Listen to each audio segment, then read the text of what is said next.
Biodiversity is the study of life. It is all the different kinds of life you'll find in one area. The variety of animals, plants, fungi, and even microorganisms like bacteria that make up our natural world. Each of these species and organisms work together in ecosystems like an intricate web to maintain balance and support life. Biodiversity boasts ecosystem productivity, where each species, no matter how small, all have an important role to play. For instance, a larger number of plant species means a greater variety of crops. Greater species diversity ensures natural sustainability for all life forms.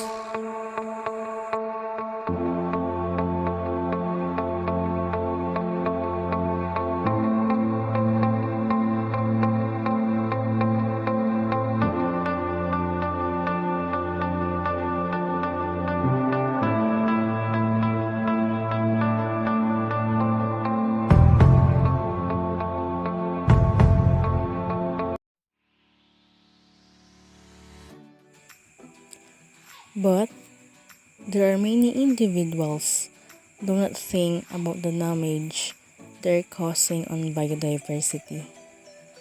Humans affect biodiversity by their population numbers, use of land, and their lifestyles, causing damage to habitats for species. If no change are made in the ways humans use resources on Earth, there will continue to be a degradation of biodiversity until human lives can no longer be sustained.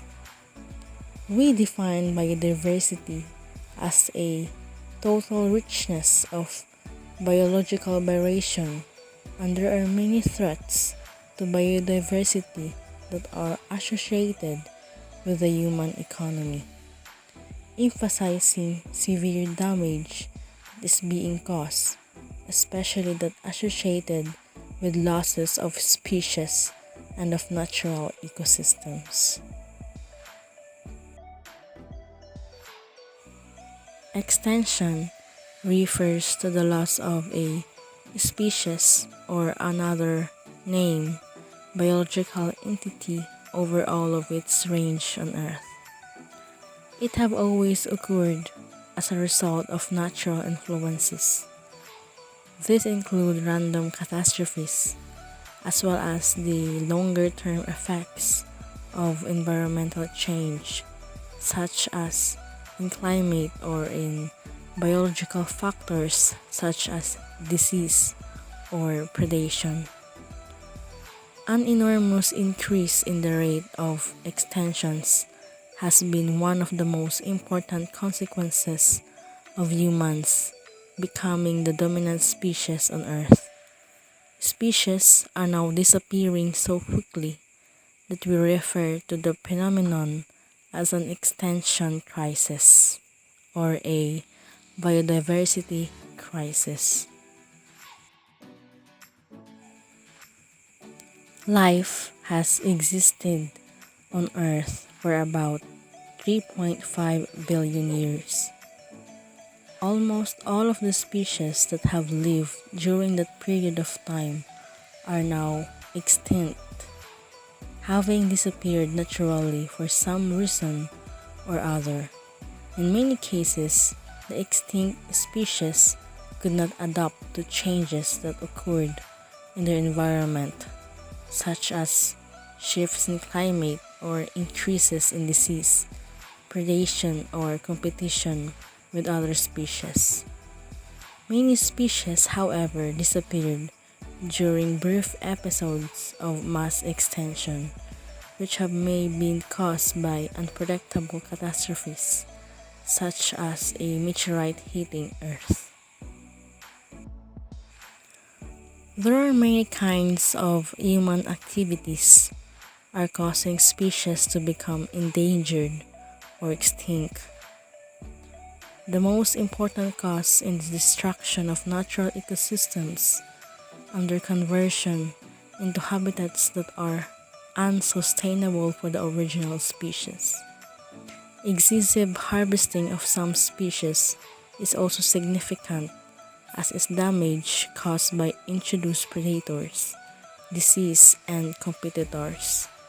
Any of these stressors can cause populations to become increasingly small and fragmented, a circumstance that results in much greater risk of extirpation or extinction. Unsustainable harvesting during historic times has caused some of the most famous causes of extinction and endangerment, in some instances involving species that were initially extremely abundant. Many species have been rendered endangered or extinct because their natural habitats were converted to agricultural or other land uses or were damaged by invasive alien species. We will first examine several examples of this phenomenon and thus assess the modern destruction of tropical forests, which is the human activity that is most important in causing extinctions today. Tropical forest is most biodiverse ecosystems on Earth. Its richness of species is unparalleled. Moreover, this poorly explored biome is thought to contain millions of as yet unnamed species, particularly of because so many tropical forest species have a local distribution. The destruction of these ecosystems causes a disproportionate number of extinctions. It is well known that the rate of deforestation in most tropical countries has increased alarmingly during the past century, particularly in the past several decades. This is in marked contrast to the situation in most higher latitude countries where forest cover has been relatively stable.